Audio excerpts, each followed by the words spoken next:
seagulls follow the trawl, it's because they think sardines will be thrown into the sea. Thank you. Nobody cares, mate. Nobody cares, mate. Nobody fucking cares, mate, honestly. And the guy's talking absolute nonsense. I've never heard so much rubbish in my life. Normal men. What do you mean, normal men? We're just innocent men. I'm telling you, don't back down, double down. Don't back down, double down.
It's the Monday Club, and I'd love to say I'm fresh, but I'm not.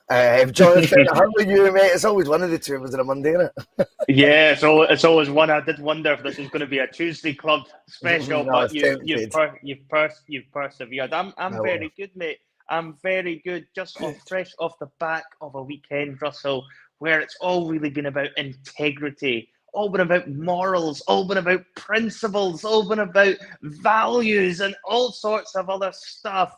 And I'm glad to say that after being at Celtic Park on Saturday, Celtic did indeed keep true to their morals, their principles, their beliefs as they smashed St Mirren 5-1 in the final 20 minutes. We had the sideshow at Ibrox yesterday where Mickey Beale will no doubt win his integrity points for letting that goal go in at Partick Thistle. Well done to Rangers for that very nice little touch from them. But we are now looking forward. A week on Sunday, the clock is ticking. The truth is about to come out from Mickey Beale, and we're about to see another Celtic onslaught. So I'm in a very, very good mood tonight. Oh, I like it, Jonathan. Oh, way to kick off the show, by the way. They get better and better. Absolutely brilliant, mate. Love it.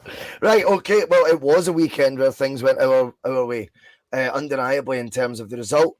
Me, Terry and Mark were chatting on Saturday with a bit of bewilderment about the fact that we just came away from a 5-1 win, and we're almost beginning to take that, just in our stride as like, that's the new normal. I mean, these things shouldn't be taken for granted. And I am very guilty as well, by the way, of not always in the good times taking a step back and actually going, do you know what? This is fucking amazing right now. Do you know what I mean? Like, because you're always, well, I'm just competitive as fuck. Do you know what I mean? Right, okay. We will do all that good stuff before we get stuck in. And all that good stuff means hit subscribe if you've not already hit subscribe. Hit the like button on this video right now, and we'll get loads more traction across YouTube. If you want to share it on your social medias and stuff, that is always helpful. I should remember to do it more often myself, to be fair, so I can't ask anyone else. If you want to become a Bhoycie Bus member, like the return of Chunks of My Trunks, like Sean the Mac, like Gary Brown, like Celts on the Hill, like Scott Howe, by all means, fire on, but all the content is free, of course. It's just helping the channel a wee bit, or the bus, whatever you want to call it. If you are a new subscriber, apparently we got one last night. Flash Bandicoot has told me on Twitter tonight that they actually seen me bouncing out a pub, was her words. And my pal, Sounds like you. And my pal, stood on her dog called Bobo, which of course I used as an inroad to go, if you're free, then like maybe watch the Bhoycie Bus, and we go out live daily. Never mind your dog, it's fine. You know, I'll set him right straight. Just put the Bhoycie Bus on, it'll be fine. The dog will love it. You'll better in no time. I was like that. I was like, she obviously is quoting me today on Twitter publicly, and I was like, fucking hell. I didn't have the fear till 2 minutes ago. Thanks for that. But apparently, Jonathan, there's me. I probably walked away going, still got it. Still got it. Do you know what I mean? Fucking tragic, man. We're on daily. Oh, yeah. What a nightmare. What a nightmare you've had, by the way. You need to be locked up. Locked up in that room. That's what you need to be. I know they were saying Ange Postecoglou was supposed to be locked up last week, but I think you also need to be locked up in that room of yours and just do your podcast without making a fool of yourself in public anymore. Mate, honestly, man. Honestly. But a big shout out to Bobo, and I'm glad that Bobo is doing okay from what I'm told. So that's always good. But yeah, also we've got to say a big thank you, Jonathan, to piesports.com for the continued sponsorship. We love piesports.com. They have got a range and a half, by the way, on their site, and they also do loads of different varieties of boxes and all that good stuff as well, Jonathan. You know, they're my particular favourite being the VAR box. Do you know what that is? Oh, the vegan alternative range. That's the one. Yes, mate. Sharp darts. He's getting ready for Sutton Death later. But yeah, you're absolutely right. I just think that tickles me. But I think that's proper funny. So yes, a big thank you to piesports.com. As always, I've got some good news. Oh yes, please do share. The shirt's doing okay. People are enjoying buying the Bhoycie Bus shirt. We'll bring it up on screen as we do every show. Right, you like this, Jonathan? You like this? So, as we all know, cracker. Chunks in my trunks, right? Yep. Is always an advocate on the show of trying to be generous and kind, and he donates and he encourages people to become members and stuff. It's really, really appreciated. He's took it a step further. So I suggested to Chunks that I would give him a special discount code for the bus. I was going to give him a shirt for free, Jonathan, right? Yeah. And he said, I refuse. I will only take 10% off. Wow. Okay. What a sound guy. It gets better. He then emails me today, and Chunk says, I've sent the money over for the shirt. I now want you to auction it, or not auction it off, to give it away tonight as a prize. Oh, wow. I know. I can't remember if there was a stipulation in it. I've not got my phone in front of me. So, Chunks, if you want to dive into the comments and let us know what the criteria was, but a free Bhoycie Bus shirt will be given away tonight. All right. Huge. Aye, and Chunks was showing how sound he is yet again. Jonathan, you were at the game. Take it away. Yeah, I mean, the game itself, before we got to the 70th minute mark, it was kind of just toddling along. It was a wee bit concerning when, Kyogo goes off injured. I think we all kind of had a fear that could happen, and I think the question marks were then beginning to get raised, certainly in my section of the stadium, when wasn't called upon at that moment in time, and he decided to put Maeda through the middle, which was something I think we've discussed and kind of seen Maeda as the third option, kind of, in a case of an emergency, break the glass and put Maeda up front, since we don't have a third out-and-out striker for me, because Maeda isn't that. But, you're looking at Owen, you're thinking that was a huge opportunity for him to get some minutes on the park. Yes. But it ended up working out pretty well with Maeda going through the middle. We got a goal pretty much instantly after that. It was looking like it was going to be a routine sort of 2-0, 1 or 2-0 win. And then really, I think Rio Otati coming on totally changes the dynamic. Question, Jonathan. Is 2-1 a routine win, or is 5-1 more of a routine win? Celtic, remember, right now are averaging more than 3 goals a game domestically this season.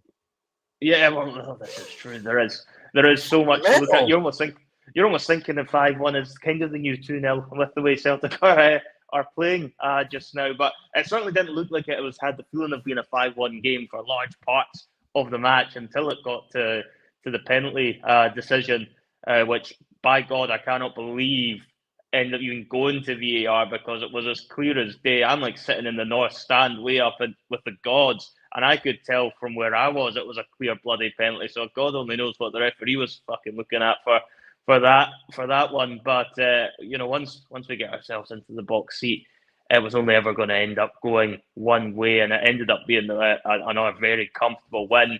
And I think, certainly the last 20 minutes kind of reminded us of just how good we can be.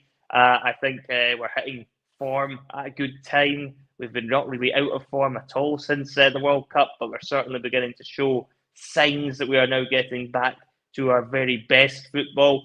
Getting a goal is also a right bonus, because I think he might have a big part to play in the coming weeks, particularly if Kyogo's injury turns out to be more serious than we thought. Because I could see being the one who causes a lot of problems in that derby coming up a week on Sunday. But overall, as another win, we tick the box. We now look forward to Aberdeen. We obviously know we're going to have some packed games coming up as well, with Hearts being the latest victims in the Scottish Cup. And obviously we've got that game with Rangers. So very pleasing result.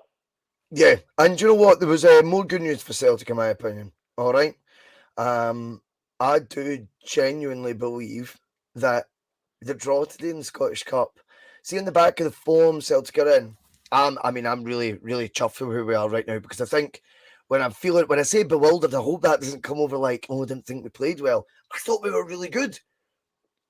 It just didn't feel quite like a 5-1 game. But that's a compliment to this team, Jonathan. When we're playing really good, all that good stuff, we're winning 5-1. Now, I look at the draw and I go, do you know what? I'm fucking ready for it. I like Tynecastle away. Just as a game, it gives that wee bit of, I don't know, extra fire in the belly. I think, when you wake up in the morning when Celtic's got a certain fixture, right? And obviously the derby's won. It's the first thought in your mind when you wake up. You go, fucking hell. I think Tynecastle has that. I think you're instantly, you go, fuck, forgot we're going there. I look forward to it. I like that. I want us to be playing against the best teams in Scotland. If it like Hearts or not, it's irrelevant. They are the third best team in the country right now, if not the second.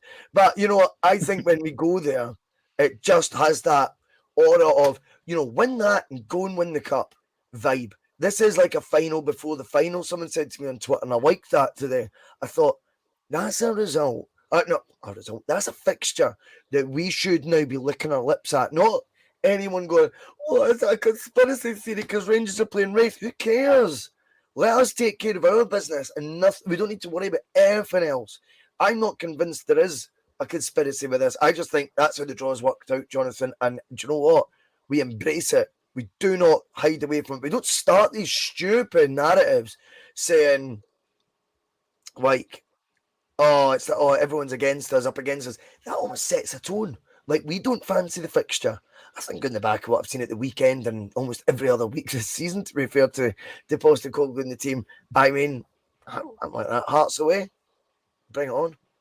Yeah, it's a great challenge for them. And, at the same time, you look at it and if you think about winning the Cups, you're more likely to remember a Cup run that's involved going to Tynecastle and beating Hearts than, winning home games against, Wraith Rovers or whoever it may be from the lower leagues. You don't tend to remember those games particularly fondly. They don't live long in the memory. But if you pick up a Scottish Cup and you can say throughout that run you've played some of the better teams in Scotland in order to achieve it, it does feel like, you've really earned that trophy because you've had to go through a lot of challenges to do that. And, Hearts at Tynecastle is right up there with as difficult a fixture as it gets, but it's one that we will definitely embrace with open arms. I think it's one that Postecoglou will look at and be licking his lips at the thought of it, because you can already tell the narrative going into a game like Hearts at Tynecastle is there's much more of a question mark there as to whether or not Celtic can get the job done, because Hearts, generally speaking, at Tynecastle do make things much more difficult for us. But, if you're looking at it, I think Celtic will look at that and think this is a great opportunity for us to show why we are the best team in Scotland, why we are going to win this league championship, and why we're also going to be coming away with the Scottish Cup, I think, as well this season. And, you know, I think for me, to be honest, I actually wanted Rangers. I did. I'll be completely honest. I wouldn't have minded taking on Rangers in the Cup. I think you want to beat the better teams in the competition. If we'd got Rangers at You've got to be Celtic the Park, best to win them. You've got to be the yeah, best I mean, in any competition anyway. odds are, you know, if you're going to win the Scottish Cup, you're going to have to go past a Hearts or a Rangers at some point or another. You're we not can't going beat to get... ourselves. No, We can't beat ourselves. Do you know what I mean? So we've got to go out, you know, whatever the best rest of the draw says, we'll play them. I think I'm encouraged by the draw. I like the draw. Yeah, I agree. I think it's a great one, and the fans will have a really good day out. You know, Yep. Tynecastle's like absolute raucous atmosphere, one of the better ones in the division, right on top of you. You know, the Hearts fans will be up for it. Hearts always seem to find a way to raise their game. I always find when we go there compared to when the other side from across the city go there. So I think they'll be fired up, ready to go.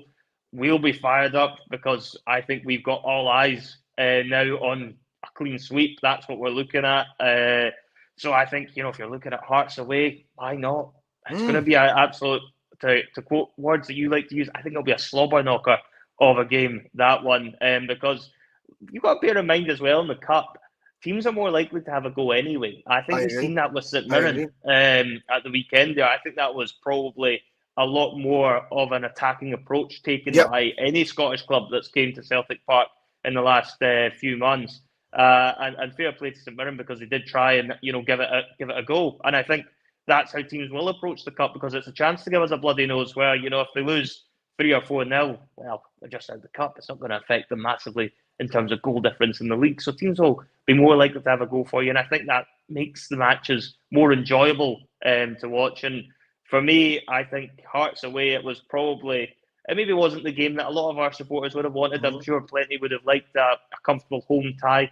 But I look at that and just think, what an opportunity to go and get a big result at Tynecastle. And then if you win the Cup come May, it's a game you can look back on and say, you know what, we earned that because we had to go to Tynecastle and we had to deal with whatever challenges that will come our way in that game, and we still find a way to win. So I'm really looking forward to it. Well, me too. I'm laughing at some of the comments that are flying about. I think David Logue's got us a talking point about a tiramisu on trial at Celtic right now. I have no idea what I don't know what to make of that one. But we will look at Boys on Tour, because Boys on Tour and Celtic, who is in the comments, and it's great to have you on the bus as always, guys. If Kyogo goes out injured for a couple of weeks, who would you go for as your number 9? And Shell's asking, have you heard anything about the Kyogo knock yet? I'm not entirely sure. Although I've been in the land of, you know, the cuckoo land the past day or so. So maybe the story has maybe passed me by. I don't know. But the one thing I would say is, I mean, if Kyogo is out, then what a better game could O have scored in than the one he did at the weekend, because it just is a seamless timing. You know what I mean? He gets the goal when Kyogo goes off injured. I mean, for me, if you want me to answer it, Boys on Tour, I mean, for my tuppence worth, do you know what I mean? I would say that, you know, O's been signed. If he's not playing up front, then something not right. He's been brought in because he's a striker, a bona fide striker. Maeda, I accept, plays, right, up front for Japan. I ain't been impressed by Maeda as a striker for Celtic. That's my honest truth. I love Maeda as a player. I love what he brings to the team. And you know what? I think he's the conundrum for defenders they don't want to face. I think there is more straight. It's not even necessarily like this is a slight on the other wingers, Jonathan. I just think it's more predictable what they'll do. It's actually trying to deal with it that becomes very tricky, you know. But Maeda's are just a constant confusion for teams. He's a complete enigma. So when we've got that being the option of up front instead, if Kyogo were to be injured, I've got concerns with that. We've bought in a striker, play him. Yeah, no, I would agree. I mean, I would be certainly going with O as well. But I guess to flip that back at you, you know, he had the opportunity to bring O on when Kyogo went off injured at the weekend, but he chose to put Maeda through the middle of this. There must be something that's not quite right yet for Ange to feel comfortable giving him an extended run in the team, whether it's just getting him up to fitness, perhaps that is all it is. I'm sure he will no doubt be starting games in the coming weeks, particularly if Kyogo is out. I think when you're looking at it, he'll look at the two, and I think he likes playing Maeda. He's got quite a lot of options out wide, as well. And, if you put Maeda through the middle, then that does free up an extra space for one of your wingers to come in, which might be how he decides to look at it for certain games, But for me, if you spent the money on O and he's to be pretty much your replacement for Giakoumakis, then I would have to suggest that O has to be starting the games, provided he's fully fit and ready to go, which it looks like he is. I would agree with you. He's got his goal at the weekend, which will have done him a massive amount of confidence. I think you and Terry discussed it on the post-match show, but it was, a very much a goal that Giakoumakis would have been pretty pleased with. I would hazard a guess at, because it's a very much the kind of thing he would be doing when he was at the club. Yep. So I think, for me, if it ends up being a case that O looks like it could be a like for a like in terms of size and stature as well as a Giakoumakis figure, then I would imagine that Postecoglou will have no qualms putting him in as the option up front if Kyogo's going to be out long term. But similar to what I did last year, with Giakoumakis, because if you look at it last year, he still had that same option with Maeda if he'd wanted to put him through the middle, and he rarely did. So I think, if you're looking at, particularly with the big games we're going to have coming up over the next couple of weeks, if Kyogo's out, for me, it has to be O, because he's going to offer a different dynamic to that front line than what Maeda offers. Maeda's good if you're going to be, stretching the defence. Defences are going to be playing high lines against you, and then he can potentially exploit offside traps, etc. But that just doesn't happen very often in Scottish football. So, for me, for that sort of reasoning alone, you're better off with Maeda out wide, because I agree with you. I think he's quite hard to drop. I think Postecoglou doesn't like not having Maeda in the team, particularly in big games. He does tend to go with him because he brings a lot, not just on the ball, but also off it. That I think he's going to end up getting one of those wide positions. But for me, it has to be O through the middle, provided he's ready to go, because he's got his first goal now. You've got to let the boy fly and see where it takes him, because, that's him got one. And if you take him back out, you're not doing his confidence any good. I think you just need to now give him a run if that's going to be Kyogo out, and say, look, you've got your first goal. Let's give you a run in the team. Let's see if you can do similar to what Giakoumakis did. Here's the ball. Let's see how far you can run with it. And I'd be surprised if he doesn't end up going with O up front on a regular basis going forward if Kyogo's out injured. Yeah, I agree with you. Ronnie Pickering doesn't though, and Ronnie's got a lot of agreement though in the chat. He thinks the approach should be if Kyogo's out, Jota left, Abada right, and Dyson up top. He says bring O on later. It's still too early for him. I don't like to disagree with people, and I respect your views, Ronnie. The only thing I would say on that is, there shouldn't be that much doubt over O. And in terms of fitness and stuff, I was positive that when he was joining, Andrew was pretty confident he could make an instant impact. I just don't know. I don't like the idea of us not playing a proper striker in the striker role. I think the Maeda one is if you've not got the option of O or Kyogo, and then you play someone who's slightly out of position. In terms of Celtic, I appreciate he plays there for Japan. But when I look at the O scenario as well, if he isn't ready to play up top, then the strategy was wrong in January. That's I'd agree. If he's not ready to be match fit and he's not ready to start games, what the fuck did we sell Giakoumakis for? That's what you'd come back to, Yeah. It doesn't make any sense. So for me, I think O will be the boy. What was the sort of feedback around the ground, Jonathan, when he got his goal? Because he took it with the right sort of predator instincts. I like that. Yep. But I also admired the gala celebration. I like stuff like that. I think you've got to leave a marker out there sometimes and let people know who you are, particularly if you're a striker. So I don't know. I think I liked what I'd seen from him. What was the vibe like at the ground?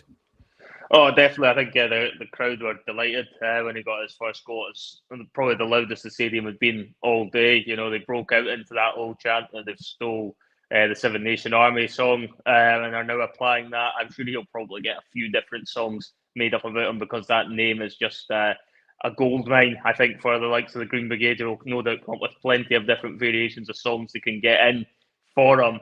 but they're certainly around the stadium. I think everyone was kind of delighted for him, and I think there was also a sense of relief there because, as we've been saying, and so many people have been saying, he's obviously getting some minutes in the last few weeks, but he's not probably getting enough to really, make a big enough impact. And, you're just thinking how many games are going to go. Granted, he might only be getting 15 minutes or so each game, but the numbers start to add up. If you've not got a goal, it can sometimes seem like you're waiting, and it can feel a bit unfair on him. But, if you end up getting to 7 or 8 substitute appearances and he hasn't scored, then the numbers don't look so great, even if he's only getting 10 or 15 minutes each game. Whereas, now that he's got his first, and, he might well end up benefiting through circumstance if Kyogo is indeed out injured, then he has a chance to build on that. I would like to think, with the fact they've went and signed him, he'll be getting more of an opportunity than Giakoumakis was been given in the first half of the season, because I do think you need to have at least 2 solid strikers at the club. Ideally, I would like 3, but you need to have 2 that you can absolutely bank on to be getting you the goals. Because, as we've already seen, Kyogo's been pretty injury prone since he's been in, and I think he's a great player. But that's now the second time he's hurt his shoulder by the looks of it, and he was out for a few weeks when it happened against Rangers last season, if you remember, as well. So I think when you're looking at that, you definitely need to have a strong enough striker to fall back on. And for me, that has got to be, that's why you sign. You don't sign, just to play Maeda through the middle. Otherwise, why do you sign him to begin with? If your backup plan is going to be Maeda through the middle, to me, then you're as well, just accepting that's what it's going to be. I know, just keeping Giakoumakis. Exactly, just keeping Giakoumakis there and around the squad, at least till the summer, and then you can reassess things from there. So I mean, I would be astonished if O isn't the one who is given a run of games if Kyogo is out injured, and he should be, because, see, to be honest, when I look at the games coming up, I actually think O could make much more of an impact against Rangers than Kyogo could. And granted, Kyogo scored his goal in the last game against Rangers, but I always think the defenders seem to manage him a lot better than they did Giakoumakis, for example. And I think O is, as I say, looks a bit more of a similar type of player to Giakoumakis, who might just ruffle their feathers a bit more and offer something a little bit different from what they're used to. So I think he's going to be a big player for us. And bear in mind, Russell, when this comes back around, we're going to find out a week on Sunday in particular, because that is going to be the acid test as to how people react to the January business. Because if it turns out Kyogo isn't fit and O goes in, that will be a moment in time where Celtic fans are going to look at it and decide, did we do our business correctly there? And whether you think that's fair or not, that's exactly the sort of snap judgment we will end up making, depending on how that game goes. I couldn't agree more with that. If O ends up scoring, Ange becomes the hero, and it looks like it's brilliant, a brilliant day out. Yes. If O misses a sitter and has an absolute stinker of a game, and then we're forced to put Maeda back through the middle, fans are going to be saying, why did we get rid of Giakoumakis in the middle of the season? So we're about to find out. The situation we didn't necessarily want. I think most people were hoping Kyogo would stay fit. But if we don't have Kyogo, those questions are all about to get answered a week on Sunday. I couldn't agree more, mate. I think you've just absolutely nailed exactly my thoughts on the whole situation right now. And by the way, this is why these guys are paid the big bucks, not us, right? Because they've got to have the courage of their convictions. I know I like saying that these days. But they've got to have the courage of their convictions that it is a wise move to go sell Giakoumakis, bring in O.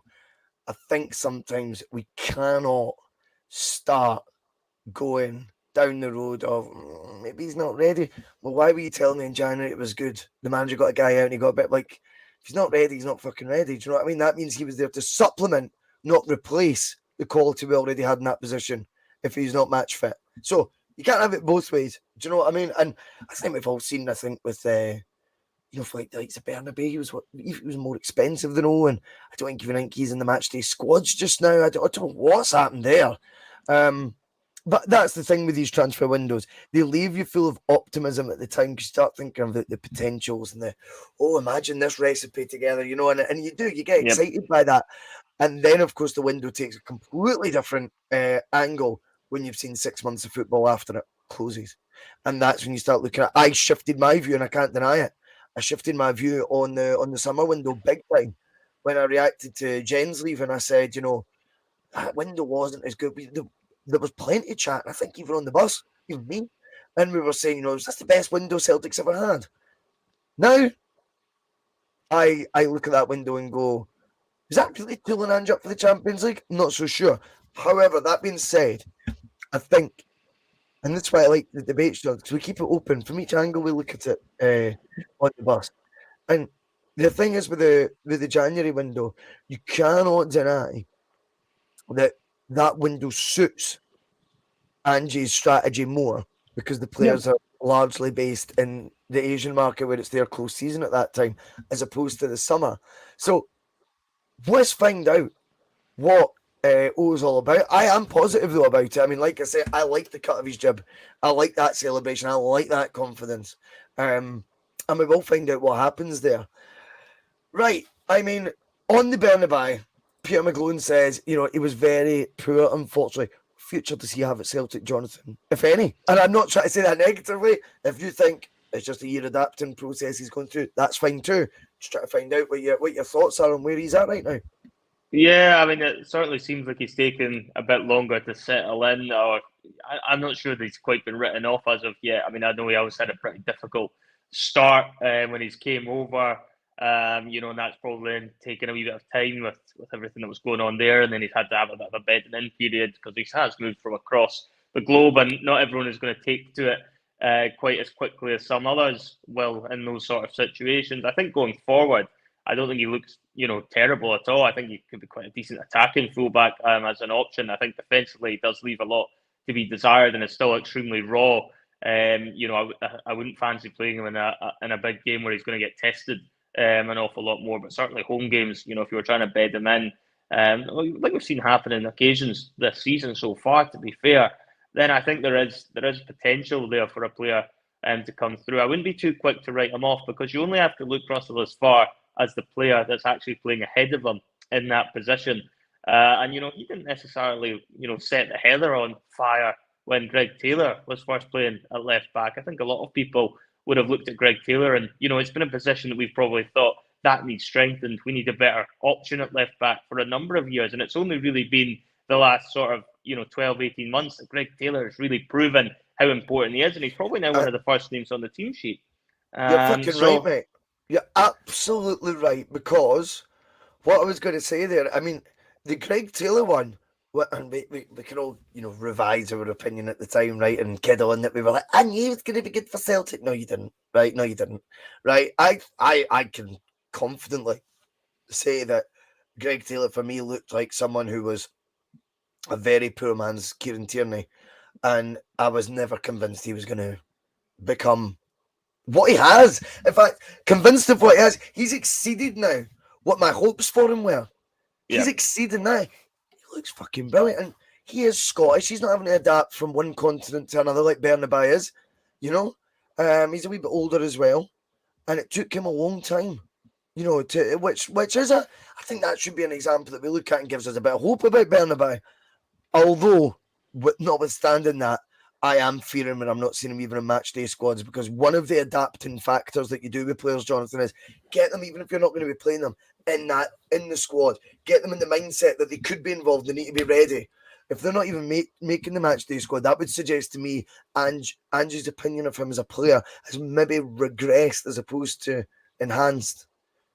In the spell, it could go a lot of different ways with Postecoglou, I think, on stuff like that. I'm not necessarily just on the player side of things. I think it's also about the character, which we've discussed at length. And, he's had now a good opportunity to watch this guy up close and in person, like he does with all the players. Postecoglou likes to get to know the personalities of his squad. And he might just be seeing things in that guy's personality, Bernabeu, that he's not sure about if that's going to fit in with the rest of the team, because I think he's proven when he has played that he is capable of doing a job for us in certain games. I certainly don't think he's poor enough that he can't make the bench for Celtic. I think there's enough quality there to certainly merit a spot on the bench from what I've seen of him.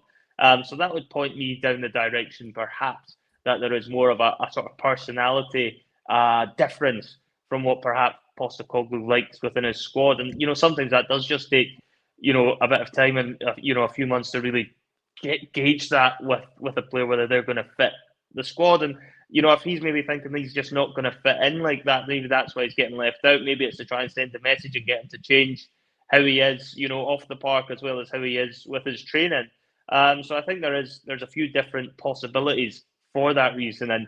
But I think the issue that you've got there is with Burnaby. I think because Greg Taylor is so strong, as I say, he's probably one of the first teams on this team sheet at the moment. He would find it extremely difficult, even if he was ticking a lot of the right boxes, to get in ahead of him. Now, that doesn't mean he shouldn't be on the bench if he's doing things correctly. However, for me, I'm going to look at that more from a possibility that there is something not quite right in his personality, and that's perhaps why I'm just trying to leave him out and perhaps trying to send a message to him rather than, just completely discarding him, because, he's what, a £3.5-4 million player, Russell. It's quite quick to then to completely dismiss them based on what we've seen so far, because I don't think he's shown, from me, that he's a complete dud when he has played. I think there could be somebody there. I think it might just take a bit of time, and perhaps by leaving him out the squads, it's maybe just to send a message to him as to how he needs to go about improving his game. There's lots of different ways of looking at it. But in terms of you, do you see him as somebody that has a future at Celtic then? Yeah, I mean, I think it's... I know some people have called it that he's not good enough already. What do I think about him? Where do I see his future? I don't know. I think one thing that really frustrates me or concerns me, whatever I want to describe it as, with his signing is, I don't want him to then be used as leverage for this board to start their shite come the summer when Ange wants to go up into a level and go, oh, well, we gave you 4 million before, remember, and he's now on the way out. Ange might need to, maybe double down a wee bit on Bernabeu, just so it makes the money look like it's been better spent. Because the last thing you want to do is give these bastards excuses, Jonathan. The musical chair committee. That's what I call them, the musical chair committee, mate. They're not up for spending above £4 million. They're not up for signing guys that come in with proper experience. They want everyone to learn on the job and everyone to make, 3,000% profit on. It's like, fucking get a grip. But what I will say is Bernabeu is Angie's fourth highest signing fee wise. Yeah, it'll be up. It'll certainly be up. Jota, Cameron Carter, Cameron Carpet Slippers I read the other day, and I thought that was fantastic, Patter. A big shout out to everyone that said that. I really liked that. And then you've got, what was it, Kyogo, Starfelt, fifth highest fee. Fifth highest fee, he ain't, in that conversation of fifth best players. And by the way, in that top 5 of expenditure on Ange is another guy. Terry's not his biggest fan, Jonathan, as you may have picked up from the PMPs of late. He gives away a penalty the weekend. That mistake does seem to be in him. I was really enjoying listening to the Endless Celts, our good friends, the other day, and they were talking about Starfelt, and I loved it. William just had the honesty to say something that made total sense. He goes, we can get caught up too much in stats sometimes. Yeah, he might have the best clean sheet record. He might be unbeaten with Cameron Carpet Slippers. He might have the best heading record in aerial duel wins. He goes, but sometimes, he goes, and he said, I'm guilty of it by using that as my counter argument. If someone slags someone off, is just go at the stats. He goes, but sometimes you need to use your eyes and look at what's happening. And yeah, it's another 5-1 win for us. It's a 4-goal margin. We've only conceded 1 goal in the game. But he has got a mistake in him, this boy, as well. Do you know what I mean? He's got a lot of qualities, Jonathan. I'm more than happy to discuss them as well, what he brings to the table. But we also need to, it was another example at the weekend there where I thought, fucking hell. These games are at 1-1. He still is capable of doing that, let alone at 5. Yeah, he seems like he's prone to lapses in concentration is what it comes down to me at times with some of the tackles he puts in. I think the penalty, is just carelessness from his part. We've actually seen, wow, that's a big opinion from Sean the Mac. Starfelt's better player than Joe. I'm not sure if he's at the wind up there or not, but that's it. That's a bold opinion if that is indeed the truth.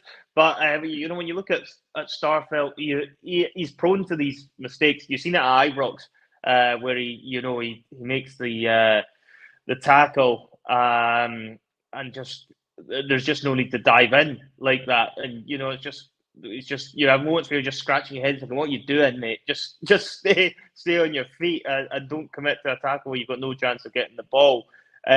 But having said that, he does do the basics of defending pretty well. I think he quite enjoys being a defender in that sense of the word. I think he probably, have quite enjoyed being part of the Champions League campaign because he would have had to do a lot more just basic defending because we wouldn't have had as much of the ball as what we get in the games in Scotland. And I think perhaps the fact he's playing in Scotland and quite often he might not have an awful lot to do, particularly in home games against other teams in the league. I think that's where he might be prone to switching off slightly because he's maybe not having to concentrate for 60 minutes and then somebody does get up close tight to him and he's like, oh, fuck, you went past me. I'm going to have to just make a challenge here and hope. So I think he's got that side to him. He's always somebody that I would agree with Terry. He does have a mistake in him. He's somebody that I think certainly in the next couple of weeks where we've got all these big games coming up, I think the opposition teams will try and exploit Starfelt and see him as one of our weaker links. And, he'll be tested for sure over the next couple of weeks and we'll get a better indication as to where he is. But, you're looking at it. Is that been a pity that he didn't play the Champions League campaign? Because I think you could give a far more rounded judgment on this guy had he been fit for the Champions League campaign, because he had the years evidence of his domestic abilities and concerns that we had, and sometimes he looked good. And then you would have had like that higher level competition where, like you're touching on there, many times you see the comments coming in here and they'll say, he just likes defending, he's not a player. Like he's not a player, but do you know what I mean? Like he doesn't he's not used to having the ball at his feet. The Champions League would have been the perfect place then to put that to the test and find out if really he isn't as good as what we'd maybe hope for a Swedish international. But also, it would have been a test to see, right, what is this old school, I think Steve O'Matt's saying, old school defender is like, because he's going to be in far more situations where he needs to do that sort of defending, Jonathan. I don't know. I still feel like we're finding our feet with him. And I think you're absolutely right. Now we're in the business end of the season. He is going to be our number one choice to partner Cameron Carpet Slippers, right? So with that in mind, this will be now, over the next month or two, our opportunity to actually go, right, that's been 2 seasons now. I have got a rounded judgment on him. Did he shine when we needed him to a Hampden? Did he shine at Tynecastle? Did he shine when we clinched the league? And did he get his roles right? Or is it going to be these lapses of concentration for a change when it's not in a game that we're dominating and scoring plenty of goals in? It's one of these moments lacks of concentration, Jonathan, that cost us dearly and actually become the difference between a win and a loss. Yeah, I think it's certainly going to be a massive test for him over the next couple of months. One thing I will say, though, is Ange Postecoglou has been very vocal in his defence of Starfelt in recent weeks. He has come down and said, that he has been very pleased with how Starfelt has been performing. And, I think he was almost defending him in some ways because he is somebody that comes in for quite a bit of criticism amongst our own supporters due to these lapses of concentrations. And he does have moments of erraticness. And I think if he could just manage to curb those out of his game, I don't think many people would really have much complaints with him. Obviously, Postecoglou, you've got to remember, has had other options there he could put in at centre-half, and he still believes Carl Starfelt is the best option to partner with Carter Vickers, at the moment. He sent Jens, away in January because he was that convinced Carl Starfelt was a better option than him. Kobayashi, who's came in, hasn't really had an awful lot of game time yet because I think Postecoglou still sees Carl Starfelt as the number 2 centre-back at the club. And, I think if Ange Postecoglou is looking at this and watching the players every day in training, then he obviously believes there's enough there to suggest that, when these big moments come along in the next few weeks, that Carl Starfelt will come out on top in them. I think, when he's asked to defend, and he's going to have to do a little bit more of it when we get to the League Cup final, when we go to places like Tynecastle, that is where he might well just come into his own.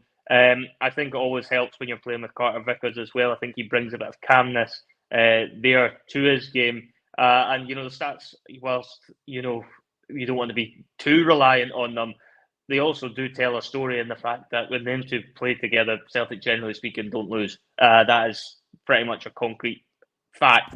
It is. It is. You know, that is a concrete fact. Whether you think Starfelt is, good enough or not, the facts suggest that when him and Carter Vickers play, Celtic don't lose. That is pretty much it in a nutshell. And I think that's why Postecoglou would be reluctant to break them up. And I think, looking at it from Starfelt's point of view, he probably gets more right than wrong. It's just the case that when he gets something wrong, it tends to be something you're just shaking your head because it's a really silly one that he gets wrong, and it just makes him look a bit silly and daft at the same time. But certainly for me, I have no qualms with Carl Starfelt finishing out the season alongside Carter Vickers, none whatsoever. Are you intrigued to see whether that will be, if that will be something that it'll be interesting? I just think that it's now going to be the sort of right. The stakes have been upped here, right? Because these games, away to Hearts, away to Hearts in the Scottish Cup, win or bust because it's cup competition. League Cup final, Hampden against your rivals. A league run-in still to go. I mean, let's be. I think then we go in with open eyes and hopeful and encouraging to Carl Starfelt, but we'll definitely be able to, round off this season, I think, with a far more grounded opinion on where he's at and whether that could be something we can look at improving in the summer, or whether we're excited to see how he actually does fare in the toughest club competition of them all. That's 9 minutes, Jonathan, to 10. Was there anything else you wanted to discuss? Nothing really. Obviously, we just wanted to mention and give a wee round of applause to our neighbours across the city for their integrity. Obviously, yesterday, the Integrity Cup. I've never seen so much absolute piss in all my life getting spouted by the newspapers today over that one. But it's an interesting one. When I don't remember there being as much of an uproar about it when Motherwell done us a few years ago in Brendan's last season, his last game actually, in fact, where they went and scored a goal and they were due to give us the ball back. But each to their own, I suppose, when it comes to things like that. We know the narratives are always going to be there and they're always going to get spun as if Mickey Beale's done them a big favour. But certainly when it comes to integrity, it did just make me chuckle, the fact that they've managed to spin that after they've scored a goal when they really shouldn't have, and then it's somehow they've done the right thing by giving one back. But hey ho. Yeah, I couldn't agree more. Paul McFarlane, though, is chanting, and he is chanting one man's name. There's only one Phil McGinley, and that is right. There is only one Phil McGinley. Absolute joy to work with, a good friend, and someone that basically the bus would not be here if it were not for him. And here he is, Phil McGinley. Hey. He's on mute, I think. To correct you, my dad's got the same name as me, so there's actually two. Yeah, I'm a junior. So junior. I've met him a couple of times. Coolest guy in the world, honestly. The only one I know is going to be better dressed than me on a night out before you even turn up. He'll be better dressed than you just now, in his slippers on the couch, I bet. Oh, yeah, he's just slippers cool, been man. getting a lot of mentions tonight. A lot of slippers. But how you doing anyway, guys? How you doing? Very well. Very good well. Stuff. Yeah, I'm good. Lively weekend, Phil, but yeah. Standard then, just standard weekend for you. Woke up in a penthouse flat today, man, just looking out like a big sun roof, and I was like, "What the fuck am I?" Didn't have a clue what it was. But anyway, we're back, and this story requires context. But I'll talk to you off when we're off here. Penthouse, excuse me. Oh, okay. Fucking I know. My life is a joke. Right, okay. It must be that time. But before we go to Sutton Death, there was a bit of a competition I announced at the start of the show. Chunks in my trunks has bought a Bhoycie Bus shirt. He refused to take the free discount offer, the 100% discount offer I offered him, and he went for the 10% off. Then he doubles down, Phil, and he says, I want to have a Bhoycie Bus member win it. So, Phil, here's an idea Okay. off the top of my head. Right. You've had a question on the back burner for a long time. Aye, tiebreaker question, aye. I think Since we week could one. use the tiebreaker question for a Bhoycie Bus member, i.e. they've got to be the member thing, all the content's free. Okay. And these are rules, by the way, they're implemented by chunks, not even myself, so I don't want to sound like I'm being a cunt. Right? Oh, damn. Oh, no, you've done it. There goes the advertising revenue. For Oh, goodness no. sake, man. We're doing so Oh, 50 minutes, geez. Russell. 50 minutes. We were so Sound the close. klaxon. We don't Whoever want a wins klaxon this for shot that. now is going to need to make the advertising revenue up. We're going to need to pay us 50 pence ad revenue. now. I know for a fact Mark Kearney just punched the ceiling in there. Yes, he said it. He's feeling 10 times better than himself. Right, okay. Are you happy to do that, Phil? Use the tiebreaker? Yeah, of course. Oh, if we aye. don't need it tonight, we might need it So- tonight. We won't need it. So I'll ask you guys a tiebreaker at the end, and then how does? Because I can't ask it to the chat because they'll Google the answer. So it has to be one of you two that's going to be answering then, until one of you is going to pick whoever wins is going to pick somebody. I'm guessing. Yeah. Okay, cool. Yeah. Right. Aye, so we'll do a normal Sutton Death, and then we will, for a bit of fun at the end, we'll use this tiebreaker question I've had on the back burner. And I bet we end up needing it this week. I know I'll need it. I better get the Celtic. Hope you've got another one on backup. Aye. Oh God, tonight's the night that's going to happen, isn't it? Right, cool. That's fine. I'll think of something off the cuff if I need to. It's all right. It's no problem. We'll be fine. We do it every Monday, Phil. You'll be fine. Okay. Well, it is. No. Yes, it is Mine are that off. time. It's Monday night, so you know what that means. Is Sutton Death time. It is the Brothers Boyce. It's an ongoing saga. The battle between the two of them. Currently, it's 10-7 at the moment. But Jonathan's been in worse position so far in this competition. Has pulled it back, but he's getting to that point where it's do or die pretty soon. So got to get the points back on the board. Jonathan. Business end of the season we're getting towards, Phil. Business end of the Some season, mate. wins. That's the best way of putting it, mate. So let's start getting all the aesthetics set up for this one. Okay, and of course I'll need to test the music because that went haywire a couple of weeks ago. So let's hope that doesn't happen again. So Right. Honestly, Phil, you're just so aloof, man. I know, mate. I thought you were trying to become a DJ when you had them up that loud a few weeks ago. DJ McGinley, trying to get a job at the Foo Bar. So you two can hear me and I can hear yous. Can Brilliant, the chat yeah. here? I'll wait. I'll check the chat and see Check that some they comments. check out some comments and can confirm. Let's have a wee look. Nothing's coming through so far. They're a bit slow on it.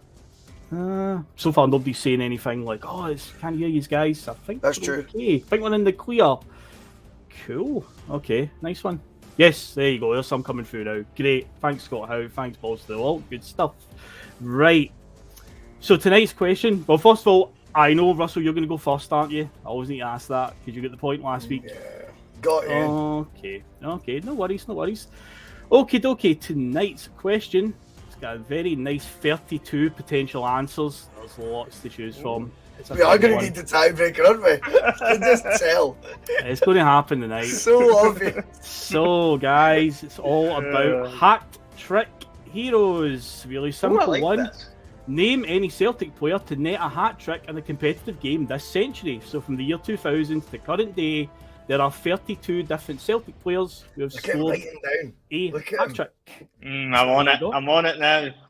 So, Russell, whenever you are ready, you just step up to the plate and you take your first shot. Well, I'm just not letting him say the name. So I will say Henrik Larsson first because I just love him. Of course, that is a right answer. I feel insulted. I have to confirm that one. But yes, that's correct. Oh, I mean, come on, Russell. You're better than that. I'm going to say Chris Sutton. Oh! Son, of course. Of course, he's got hat tricks to his name. One of the best hat tricks I've ever seen, Musa Dembele. Musa, of course, yeah. That's it. I'm going to say John Hartson. Yeah, John Hartson is correct answer. Lee Griffiths. Yeah, Lee Griffiths, most definitely. I'm going to say Odson Edward. Yep.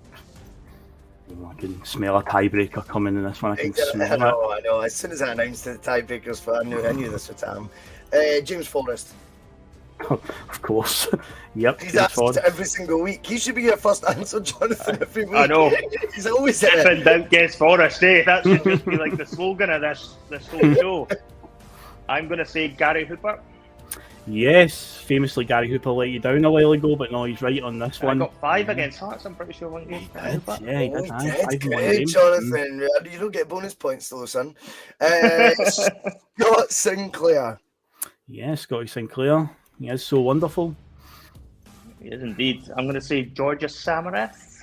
Yeah, Georgia Samaras. So it's 5 each after 5. So we are now facing another potential 5 guesses each, and if they're still tied after that, then yes, we will have a tiebreaker tonight. So good try. I've got the Celtic wiki open to look up for another one if I need it. I get a funny Unreal. feeling. I think I've got a good one. Zarabski. Oh, very good. Got 4 in one game against Dunfermline, Russell. Very good. Neil Lennon also scored. Yeah. Sean Maloney scored an overhead kick as well. It was a very bizarre game, that one. I am going to say Scott McDonald. Yeah, Scott McDonald is correct. Of course, yep. Shit.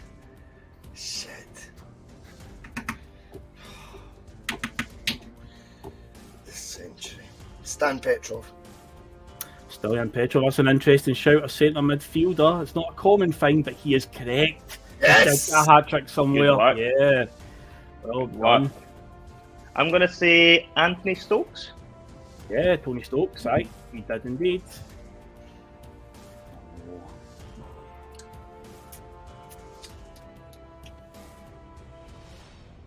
I don't know.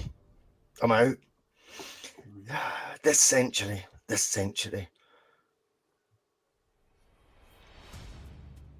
Crumbling. Craig Bellamy. Just ran him Craig down. Bellamy, yeah, that amazing hat trick at Yes! Paradise. We've talked about it on Bustalgia Yeah. quite a few times. What a hat trick it was. Robbie Keane. Robbie Keane, yeah, correct. Robbie Keane. Oh. Match ball. Just picturing them with a match ball. Come on. Yeah, currently at 8 apiece after 8 shots each.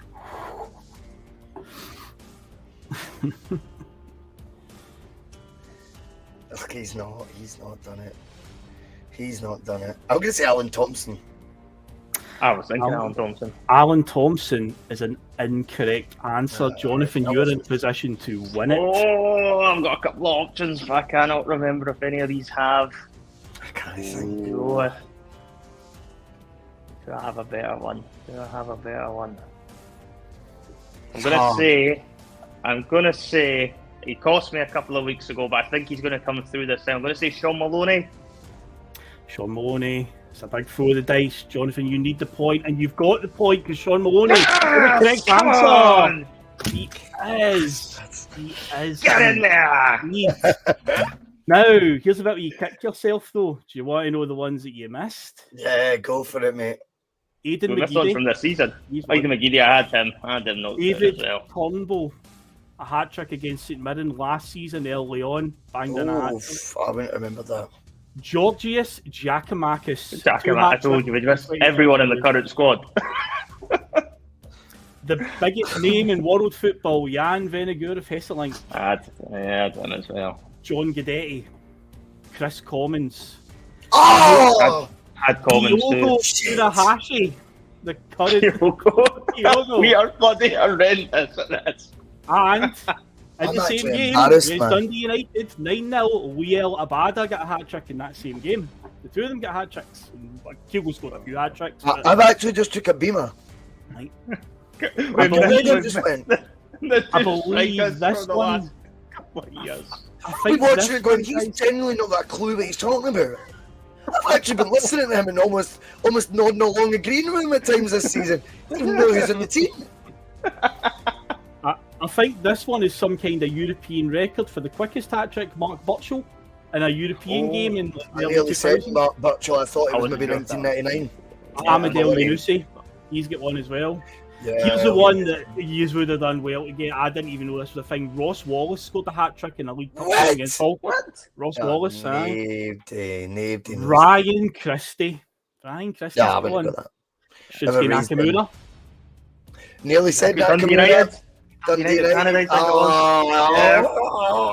was. I hate Tommy this Johnson. game. And finally, You usually like going Tommy Johnson as well, Russell. I do like a Tommy Johnson. the last one, Simon Ferry's favourite player for an anecdote, Thomas Gravison against St Mirren. Woofed. Thomas Gravison. Don't scored a remember hat-trick. that at all. Yeah. Erase that from my memory quick, so I do not remember that at all. There you go. That's was good. it. So yeah, Very you needed the good point, again. Jonathan, and you got the point. You delivered, mate. Yes. Postman, you delivered. You got it. What we up to? It's 10-8 now. So 10-8. 10-8. Man. He's Clawing it back touching again, so clawing it back again. He thinks Says he's that pulling like away, it's- and then I start pulling it back. You only ever get level. You've not led once. You know what I mean? I don't need to lead during the season, Russell. You don't understand Oh, how right, the season Ange. works. It Right, turns Ange. at top at the end of the season, mate. I've got Right, okay, Phil, let's do for all the Bhoycie Bus members, there is an opportunity here to win a Bhoycie Bus shirt donated kindly by Chunks in my trunks. It will be a few weeks before you receive it, obviously. But look, it is a belt. And if you want to buy it, crookedarm@ymail.com. Just send me that on PayPal, 40 quid, or drop me an email with bank details and stuff. But Chunks has donated this one tonight, and he says it's only for members, which is his gift to do that. Nothing to do with me, that side of it, I promise. But he's decided it's only Bhoycie Bus members he wants to win. Phil, what is the tiebreaker question? Will we just go for the first member to answer it? well, I guess so, because if they Google it, it's going to take a wee bit of time, so it's going to need to be First correct okay. answer. Fastest finger first. I like it. Okay, so it's basically I fast finger first, so I'll be keeping an eye on Gamma. comments. So, how many goals, without going over, did Aidan McGeady score in all competitions for Celtic? So who can get it bang on? All Aidan McGeady, all goals in all competitions. How We many? want to did give he away score? the shirt tonight, Phil. Yep. So that's it. So I'm looking for the number, see if anyone can get it. If not, then it'll be the closest. Without going over, I'll keep an eye on the comments just now. Yeah, I've got them up as well. Yep. Okay. Aidan McGeady. The McGeady, I wonder. Somebody's won out already. One out. Are they a member? Yes, they are. Yes, they are. I will favourite it just now for you, Russell. And Thank you. oh, we've got a winner. We've got one that's bang on, and it is this one. Hey! He guessed 36 and he guessed 37. So there you go. So how 37 is correct. That is it. Bang on. 37. Well done, Scott. Goals Well in done, goal. Scott. Well That was done, actually a mate. lot less than I thought he'd have. I thought McGeady would have scored more than that. He's I one was of looking the at 50 something. It's one of the tricky ones. I thought people might think he might have scored more. If it got to a tiebreaker question, you had to use that one. 37 was all he scored for us. Well, brilliant to see. Scott's always been on the bus since day one, really. He has been a regular viewer, so brilliant. Delighted, Scott, for you to win that, pal. A big thanks again to Chunks. I just think that's such a kind gesture. Like I say, Yeah, we're top building up man. the orders right now. We're going to get it done in one big batch of passenger shirts. So I've emailed back everyone so far. Do you know what I mean? Just explaining that it's going to be a wee bit delayed because we need to obviously accumulate Jonathan to then make the order. Do you know what I mean? It makes sense. We do have an order in though for the contributors shirts that were kindly offered to us by our sponsor on the shirt, Hart Barbers. You also might know him as David Logue. And we've got the shirts. You will start seeing them on screen in the next couple of weeks, and then we'll put in the big order probably at the end of this month. Like give everyone a payday at it, because sometimes budgets are tight these days. It's cost of living out there, and I don't want to screw anyone over. But I'm delighted for Scott because Scott's been such a big part of the bus for the whole 14 months that we've been driving it. So nice one. I'm glad you've won, Scott. And I know you will rock it as well, big man. Indeed. Absolutely, definitely. I enjoy that one, Scott. Right, Superb. and brilliant, Phil, for doing that. It was a great quiz question. It was brilliant. The shirts are there. As I say, crookedarm@ymail.com if you want one. Okay, we're going to call it there. It's been a brilliant Monday night. Jonathan, a big thank you to you. Can we expect to see you on the screen again anytime soon? You just seem to be doing Mondays these days, and everyone wants a wee bit more of your shite. Well, you never know. Never say never, Russell. I'm a man of integrity, much like Mr. Beale, I'm sure. I'm sure I could be persuaded at some point. Good. Phil, what's happening this week, mate? On Bustalgia, I'll show you the next 2 weeks if you want, actually, because I said that I've got something You're lined showing up off tonight, for the cup final weekend as well. So 2 ticks, I'll get the old graphics sorted. Because I said that we'll go back to doing a season one for this coming Friday. So I'm going to round off this guy's one. We're going to go back and look at Ronnie's second season. A few interesting stories there to look at. Because this is the season that Tom Rogic came back for his loan and became a staple in the team. Chris Commons having that outburst in Mulder. Lee Griffiths 40 goals that season. Capture it all in the photo as well. That's so good. That's Tom Rogic against Kilmarnock, isn't it? The celebration. Yeah. Celebrating one of his 40-odd goals. 40 goals that we got. Right. Chris Commons and Mulder. Yeah, and Sviatchenko celebrating in that ill-fated semi-final that we'll need to really speak clever. about. That's really, really clever, that thumbnail. I like that. You've captured it, mate.